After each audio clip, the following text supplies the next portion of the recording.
Hello பசங்களா! நம்ம இன்னைக்கு வந்து ஒரு கிளீனிங் வீடியோ தான் பார்க்க போறோம்.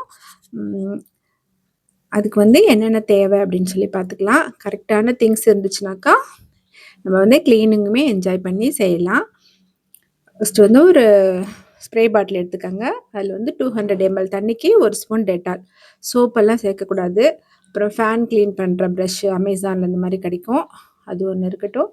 அது இல்லாமல் ஒரு பழைய துணி ஒன்று, அப்புறம் ஈரம் பண்ணி துடைக்கிறதுக்கு ஒரு துணி, அப்புறம் வந்து ட்ரையாக துடைக்கிறதுக்கு ஒரு துணி 2 எடுத்துக்கோங்க. அது மட்டும் இல்லாமல் ட்ரையாங்கிள் மாப் வச்சுருக்கேன். அதில் வந்து 2 ப்ரஷ்ஷோட வரும். ஒன்று வந்து ட்ரையாக துடைக்கிறதுக்கு, இது வந்து வெட்டு தண்ணி தெளித்து துடைக்கிறதுக்கு. 2 அட்டாச்மெண்ட்டோட தான் வரும். அதெல்லாம் 300 ருபீஸ் தான். ரொம்ப ரொம்ப யூஸ்ஃபுல்லாக இருக்கும். அப்புறம் வந்து கீபோர்டு, முக்கியமான திங்ஸ்லாம் இருந்துச்சுனாக்கா மூடி வச்சுருங்க. ஏன்னாக்கா நம்ம க்ளீன் பண்ணும்போது மேலேருந்து ஒட்டடை குப்பையெல்லாம் விழும். எப்போவுமே நம்ம வீடு க்ளீன் பண்ண ஸ்டார்ட் பண்ணும்போது ஃபஸ்ட்டு மேலேருந்து தான் ஆரம்பிக்கணும். அப்புறமேட்டுக்கு தான் கீழே இருக்கிறதெல்லாம் க்ளீன் பண்ணணும். அப்போ தான் உங்களுக்கு வந்து க்ளீனிங் வந்து கரெக்டாக இருக்கும். ஃபஸ்ட்டு நான் வந்து இந்த ஃபேன் துடைக்கிற ப்ரஷ்ஷால் ஃபேனை வந்து துடைக்கிறேன். இது வந்து நம்ம வீடு துடைக்கும் போது ஒரு மாதத்துக்கு 2 வாட்டி அது மாதிரி இருக்கும்போது இந்த மாதிரி துடைச்சோம்னாக்கா அதுவே போதுமானதாக இருக்கும். ஏன்னாக்கா உங்களுக்கு இது வந்து இந்த ஒட்டடை மேலாப்பில் இருக்கிற தூசி அதெல்லாம் எடுத்துகிட்டு பார்க்குறதுக்கு வந்து ஃபேன் வந்து க்ளீனாக தான் இருக்கும். எப்பயுமே உங்களுக்கு வந்து ஃபேனை பார்த்தா க்ளீனாக தான் தெரியும். அப்புறம் டீப் க்ளீனிங் பண்ண போகிறேன். அப்போ தான் தெரியும் உங்களுக்கு அதில் எவ்வளோ அழுக்கு இருக்குது அப்படின்னு சொல்லிட்டு. நான் வந்து ஒரு லேடரில் ஏறி நிற்கிறேன். இல்லைன்னா ஸ்டூலோ டேபிளோ எது உங்களுக்கு கன்வீனியண்ட்டாக இருக்குமோ எடுத்துக்கோங்க. ஃபஸ்ட்டு வந்து வெறும் துணியில் துடைச்சிக்கோங்க. அப்போ தான் உங்களுக்கு வெட்டு துணியில் துடைக்கும் பொழுது உங்களுக்கு கரையாக பிடிக்காமல் இருக்கும். அதனால் சும்மா சாதாரண ஒரு பனியன் கிளாத்து அதில் வந்து நல்லா துடைச்சி அதில் இருக்கிற மேலாப்பில் இருக்கிற தூசி துப்பு அதெல்லாம் வந்துடும். அதெல்லாம் எடுத்துடலாம். அடுத்தது வந்துட்டு இந்த ஒரு துணி எடுத்துக்கோங்க. அதில் வந்து ஸ்ப்ரே பண்ணிக்கோங்க. சோப்பெல்லாம் போட்டுறக்கூடாது. தண்ணி, பேக்கிங் சோடா, தண்ணி, டெட்டால் ஏதாச்சும் ஒன்று மட்டும் எடுத்துக்கோங்க. இப்போ வந்து அந்த ஈரத்தோடு நீங்கள் துடைக்கும் போது தான் ஃபேனில் இருக்கிற அழுக்கெல்லாம் நல்லா சுத்தமாக அப்படியே கிளம்பி வந்துடும். இப்போ நம்ம வந்து ஃபேனை வந்து ரொம்ப ஸ்க்ராட்ச் பண்ணுற மாதிரிலாம் துடைச்சிடக்கூடாது. ஸோ துணியிலேயே நல்லா அழுத்தி கொஞ்சம் தண்ணி ஸ்ப்ரே பண்ணிவிட்டு துடைச்சிருங்க. பாருங்கள், க்ளீனாக இருக்க மாதிரி இருந்துச்சு. எவ்வளோ அழுக்கு வருது பாருங்கள். அடுத்தது வந்து ட்ரையான கிளாத் வச்சு சுத்தமாக துடைச்சிருங்க. அவ்வளோதான். இதான் ஃபேன் வந்து டீப் க்ளீனிங். அடுத்தது வந்து நம்ம ஏசி வந்து ஏசி க்ளீனிங், டீப் க்ளீனிங்லாம் அவங்க சர்வீஸ் சென்டர்லேயே பண்ணிவிடுவாங்க. இல்லை நம்ம பண்ணலாம். நான் வந்து இப்போது டீப் க்ளீனிங்லாம் பண்ணல. இது வந்து சும்மா மேலாப்பில் அவுட்டர் யூனிட் மட்டும் எப்படி துடைக்கிறதுன்னு பாருங்கள். இந்த ட்ரையாங்கிள் மாப் வச்சிங்கனாக்கா எந்த ஆங்கிளில் வேணாலும் நீங்கள் திருப்பிக்கலாம். இந்த ட்ரை மாப்பு போட்டு நல்லா துடைச்சிக்கோங்க. அதுக்கப்புறம் லைட்டாக துணி போட்டு ஃபுல்லாக துடைச்சிக்கோங்க.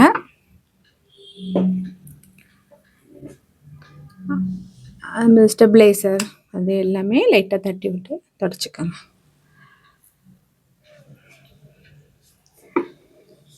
அவ்வளோதான், நம்ம ஏசியும் துடைச்சாச்சு.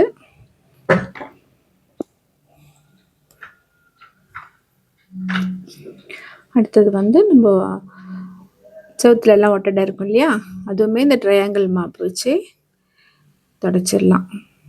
துடைக்கும் பொழுது உங்களுக்கு ரொம்ப நீட்டாக குப்பையெல்லாம் வந்துடும்.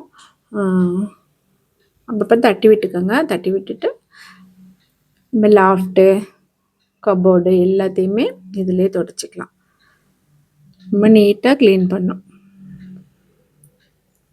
லைட்டாக தட்டி விட்டு பண்ணாலே உங்களுக்கு குப்பையெல்லாம் கீழே விழுந்துடும்.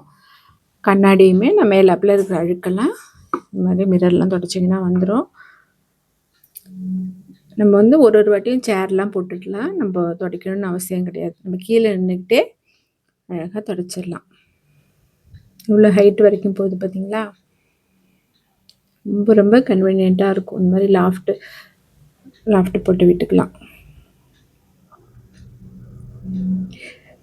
வெறும் 300 ருபீஸ் தான் அது. அதுலேயே நம்ம செவுரு பாருங்கள் எப்படிலாம் திருப்பி நம்ம துடைக்க முடியுது பாருங்கள். அதே மாதிரி நீங்கள் ரொம்ப அழுக்காக இருக்குது ஒட்டடையாக இருக்குன்னா கண்டிப்பாக மாஸ்க் போட்டுக்கோங்க. நான் அடிக்கடி க்ளீன் பண்ணிகிட்டே இருக்கிறதால அந்த அளவுக்கு அழுக்கு இருக்காது. அதனால தான் நான் மாஸ்க் போடாமல் இருக்கேன்.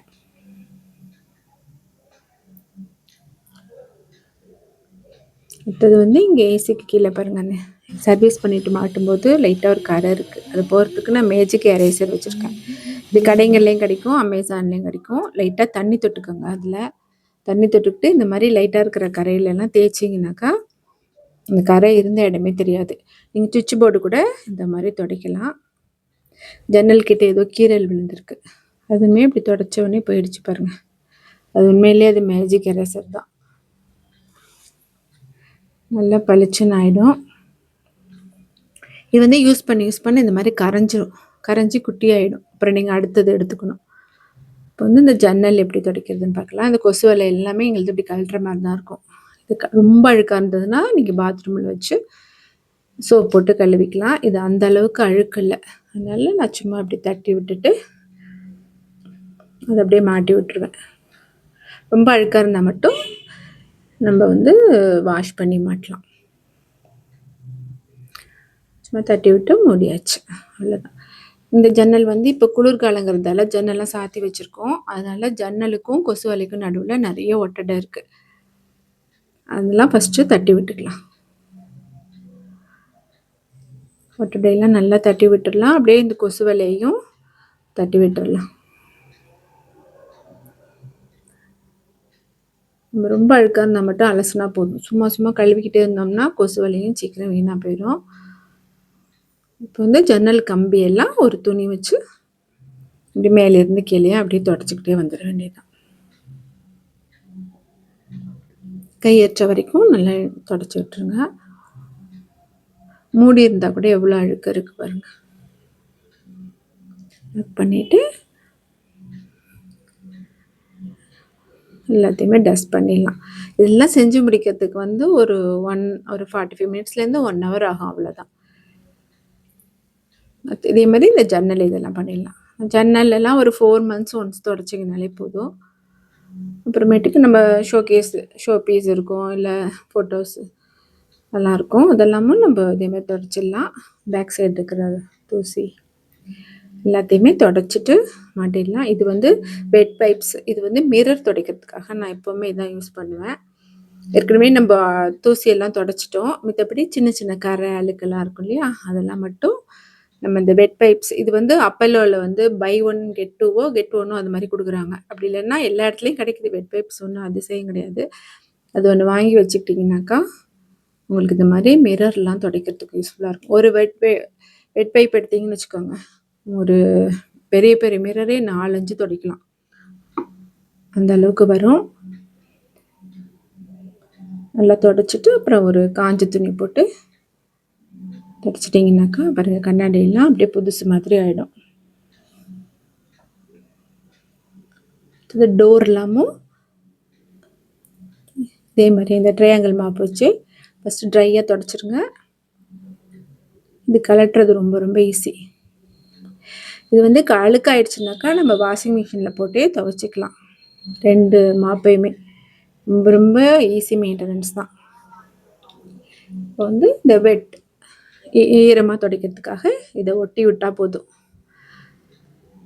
அதே மாதிரி டெட்டால் தண்ணி ஸ்ப்ரே பண்ணிவிட்டு அப்படியே இங்கெல்லாம் கொஞ்சம் டீப்பாக அழுக்கு இருக்கிற மாதிரி தெரியுதோ அதெல்லாம் இதில் மாதிரி தொடச்சி விட்ருங்க. இந்த மாதிரி தொடச்சிங்கனாக்கா கொஞ்சம் ஸ்டபனாக ஒட்டிகிட்டு இருக்கிற அழுக்கெல்லாம் கூட வந்துடும். லாஃப்டையும் இதே மாதிரி தொடச்சிருங்க, அவ்வளோதான். இப்போ மேலே இருக்கிற போர்ஷனாக முடிச்சாச்சு. இனிமேட்டுக்கு பெட் ஸ்ப்ரெட்டு, ஸ்க்ரீனு எல்லாத்தையும் எடுத்து துவைக்க போட்டுட்டு தரையை கூட்டி தொடச்சிங்கனாக்கா போதும், அவ்வளோதான்.